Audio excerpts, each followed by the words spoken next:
کوئی پاکستانی جوکر مولوی ہے کہہ رہا تھا کہ یہ ان لوگوں کے پیچھے نماز نہیں پڑھنا جو بریلوی لوگ ہیں، یہ رسول اللہ کو مشکل کشا مانتے ہیں، لہذا یہ شرک کرتے ہیں، یہ شرک کرتے ہیں، اس وجہ سے ان کے پیچھے نماز نہیں۔ ایک طرف تو تم ہمیں مشرک کہتے ہو اور دوسری طرف اتحاد کا نعرہ بھی لگاتے ہو، پھر اگر ہم تمہارے پیچھے نماز نہ پڑھیں تو تمہیں درد کیوں ہوتا ہے، تکلیف کیوں ہوتی ہے؟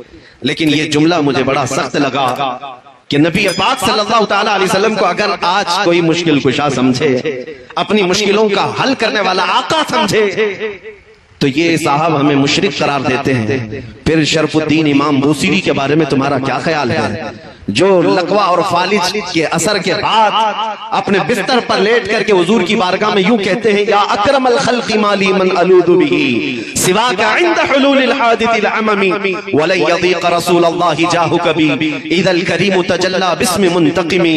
میں اسلاف کا عقیدہ بتا رہا ہوں سنیو، شرف الدین امام بوصیری مصر کے رہنے والے، اسکندریہ میں آج بھی ان کا مزار پاک ہے، آج سے تقریباً 7 صدیوں پہلے کی ایک بزرگ شخصیت کا ذکر ہے۔ ان کے جسم پر جب فالج کا اثر ہو گیا، پیرالائز، جانتے ہیں فالج کا اثر جب ہو جائے تو انسان چلنے پھرنے سے بھی عاجز ہو جائے، اٹھ پھر نہیں سکتا، علاج بہت کرایا حکیموں سے، شفا یابی نہیں ملی۔ پھر اخیر میں شرف الدین بوصیری نے قصیدہ لکھنا شروع کیا، مولا صلی وسلم دائما ابدا۔ یہ قصیدہ آج پوری دنیا میں مشہور ہے، اس کے 2 شعر آج بھی حضور کی جالیوں کے دروازے پر بھی لکھے ہوئے موجود ہیں۔ هو الحبیب الذی ترجا شفاعته لكل حول من الاحوال مقتحم۔ 170 اشعار لکھے روتے روتے، اور اس کے بعد جب نیند لگ گئی، آنکھیں بند ہوئی، تو رات عظیم رات تھی کہ سرور کائنات خواب میں تشریف لاتے ہیں، تاجدار مدینہ صلی اللہ تعالیٰ علیہ وسلم تشریف لاتے ہیں اور پوچھتے ہیں، شرف الدین تجھے کیا ہوا؟ روتے ہوئے خواب میں عرض کیا کہ آقا مجھے فالج کا اثر ہوا، اب چلنے پھرنے سے عاجز ہو گیا ہوں، بستر پر رہتا ہوں اور لوگوں نے بھی ساتھ چھوڑ دیا ہے۔ نبی کریم صلی اللہ تعالیٰ علیہ وسلم نے ارشاد فرمایا، شرف الدین بوصیری تو نے جو قصیدہ ہماری شان میں لکھا وہ ہمیں بھی تو سناؤ۔ انہوں نے اپنا قصیدہ لکھا تھا، لیکن جو پہلا شعر ہے، پہلا مصرع، اس کا ایک ہی مصرع ان سے بن پایا تھا، دوسرا مصرع نہیں بنا تھا۔ مولا صلی وسلم دائما ابدا، بس اتنا ہی مصرع بنا تھا، دوسرا نہیں تھا۔ وہ خواب میں میرے آقا کو سناتے رہے، مولا صلی وسلم دائما ابدا، رک جاتے، نبی پاک نے ارشاد فرمایا، بوصیری اس کا اگلا مصرع میری جانب سے ہے، علی حبیبک خیر الخلق کلہم۔ اور اس کے بعد ان کے جسم پر اپنا ہاتھ پھیرا اور رات کو اپنی ایک چادر اٹھا کر شرف الدین بوصیری کو عطا کیا۔ خواب کی بات ہے، خواب کی بات ہے، اور نبی کریم صلی اللہ تعالیٰ علیہ وسلم کی وفات کے 700 سال بعد کا واقعہ ہے، حضور کے پردہ فرمانے کے 700 سال بعد کا واقعہ ہے۔ شرف الدین بوصیری کہتے ہیں، صبح جب میری آنکھ کھلی پورے گھر میں ایک عجیب سی خوشبو مہک رہی تھی، اور جب میں اٹھنے کی کوشش کیا تو دیکھا نہ میرے ہاتھ میں فالج ہے نہ پیر میں فالج ہے، جسم صحیح سلامت ہے۔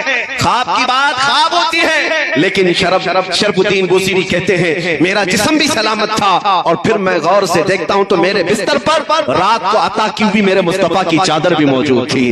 700 سال بعد وہ نبی مشکل کشائی کرتے ہیں۔ یہی بزرگوں کا عقیدہ لے کر کے بریلی کے امام نے ہمیں عقیدہ دیا تھا، ان کے اپنے پیٹ سے لایا ہوا عقیدہ نہیں ہے، بریلی کا عقیدہ وہی ہے جو صحابہ کا عقیدہ تھا۔ ایک صحابیہ اپنے بیٹے کو لے کر کے آئی بارگاہ مصطفیٰ میں، کہا یا رسول اللہ یہ بولتا نہیں ہے، یہ گنگا ہے، بچپن سے نہیں بولتا، اس کے لیے کچھ فرمائیں۔ 8 سال کا ہو گیا، بولنے کی طاقت نہیں ہے، اب دوا کیا کی جائے؟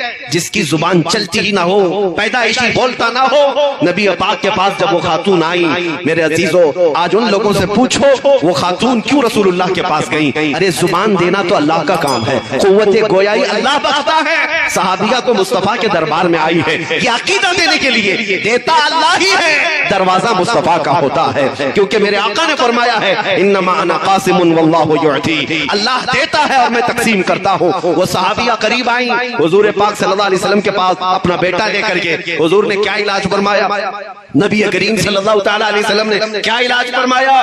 کچھ نہیں، اس چھوٹے سے ننھے سے بچے کو قریب بلایا اور پوچھا اس بچے سے کہ من انا، بیٹے اے لڑکے بتا میں کون ہوں؟ وہ جو پیدائشی گنگا تھا وہ بچہ بول پڑا اشہد انک محمد رسول اللہ، میں گواہی دیتا ہوں کہ آپ محمد صلی اللہ علیہ وسلم اللہ کے رسول ہیں۔ اسی عقیدے کو ہمارے امام نے فرمایا تھا، کون دیتا ہے دینے کو منہ چاہیے، دینے والا ہے سچا ہمارا نبی۔